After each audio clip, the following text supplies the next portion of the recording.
Resuming debate, reprise de débat. The honourable member for North Island, Powell River. Thank you, Madam Speaker.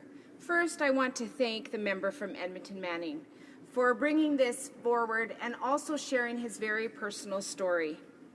I am so pleased to speak in support of Bill C-223. Last week, my son Henry donated blood for the first time.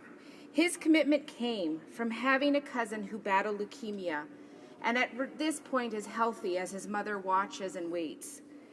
Often when we know what we can do to help, we do it. For many years, I was a volunteer with hospice. Every Saturday evening, I would sit with the palliative patients and their families. Some of these families were still holding out for an organ donation to save their family members. It was incredibly hard to sit with these families who could do nothing but hold on to hope.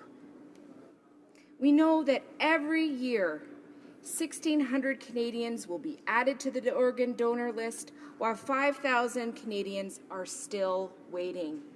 These numbers tell us a story. They tell us a story that we need to do better.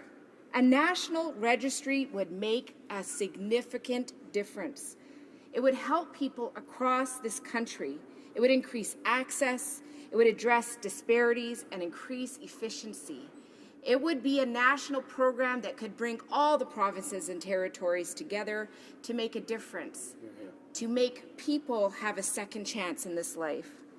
In my riding of North Island, Powell River, I have a member right now named Debbie Hooper. She is a 56-year-old grandmother. She has been waiting 3 years by her phone, waking every morning hoping that that will be the call that means that her lung disease will be fixed by this amazing gift of an organ transplant. You know, across this country, people are facing challenges that many of us have never experienced. And we have to do our due diligence as people who have been elected to sit in this place to make sure that we're helping save the lives of people in this country and that we're creating accessibility. I've heard from the other side, and I am so sad to see that this will not be passed by the other side.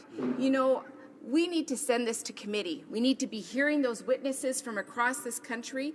We need to hear how it's going to work. We are asking for it to be before committee so that we can see potential solutions that will make a difference, that will give people their lives. You know, Brenda Small is another constituent who received a transplant, and she said something extremely poignant.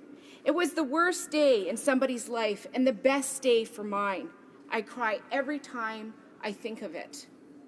If we are not doing our work, bringing forward this issue to committee, having the discussions that we need to have so that we can make the best decisions, bringing together our other provinces and territories to see how we can do this more effectively, we are not doing our jobs. So I ask, please, for people to take this into their hearts, to think as we are supposed to in this House of Commons, and make a decision that looks after the people of Canada.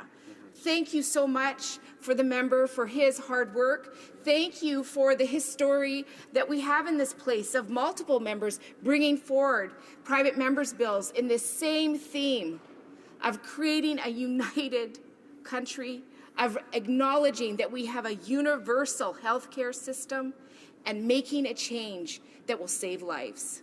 Thank you. Resuming debate.